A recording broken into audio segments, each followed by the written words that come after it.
women should never listen to dating advice from family or friends. No advice on dating, no advice on men or what they should do with men.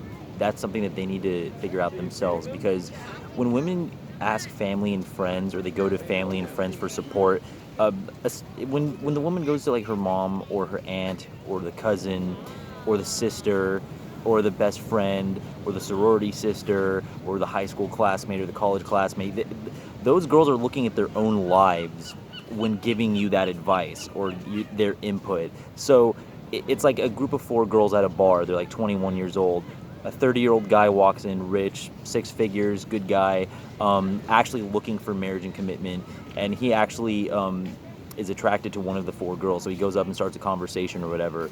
And so what happens is the other three turn into a bunch of vultures, and they have to dissect him, right? Because they're used to their four being the group of four. So if he like chooses one of them and they were to pursue something together, he's not only changing the dynamics of her life, he's changing the dynamics of their lives and how they view themselves and what they're doing. They're used to just being the same group of four, and they've already made evaluations on each other. So maybe that girl, the one of the four, maybe they've already perceived certain things about her. Maybe she wasn't the best student in school. Maybe they perceive her as like the least attractive of the four, or maybe she was like the one that slept around the most, or slept around the least social, the most social, like whatever the perception is. The other three have their perception of that girl, and it's going to cause them to feel a certain way. Like, why should this guy that's 30, that makes six figures, he could provide her a life where she doesn't even have to work? Why should she get that, and why should they not get that? If she moves on, they're stuck as just like the bar group. They're stuck as like the girls who are still single, the girls who couldn't find a man like that. You know, he's six figures, 30 years old, good looking, actually wants to marry her, whatever the case is. And I'm just using that for an extreme example just to see the point. But see, when somebody comes in to your life like that, it changes the dynamics of other people in your life and how they're viewing themselves and how they're viewing you. And so what women need to do is just go off their intuition, off of what they know is going to give them a better life.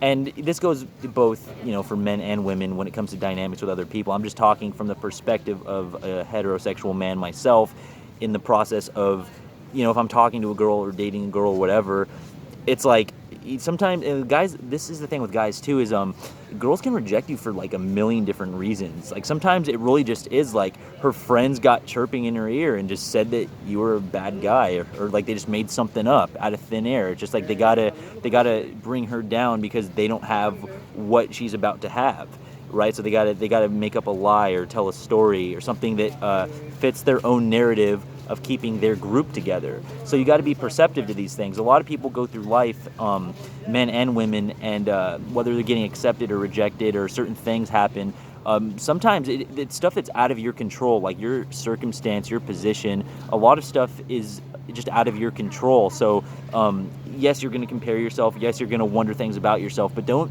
take it too hard, because sometimes things you don't see could be the driving force. Like a guy could go up to a group of girls and he's interested in one of them, and because they know that they would want him too, or even if they don't want him but they want a boyfriend or they want a guy to do that to them, they have to like keep her from doing it.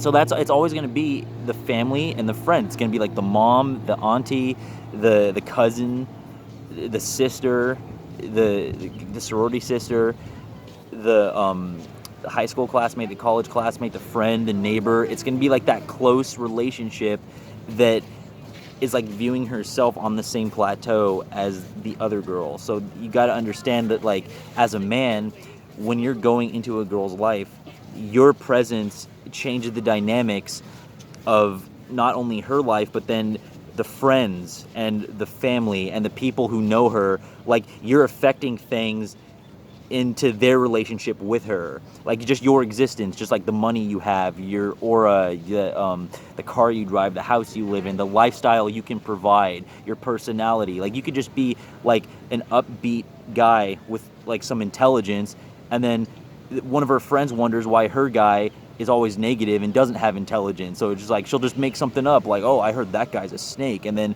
like she thinks her friends have her back, and so she just listens to it. And so a lot of these girls, they go through their life and they listen to these friends and these family members, and they're always like, they're never with the guy they want to be with, or they're never with they're never taking advantage of the opportunities that they should be, because they get those people chirping in their ear about what they should and shouldn't do. And this goes for men and women, but I'm just talking as a straight man about going up to a girl.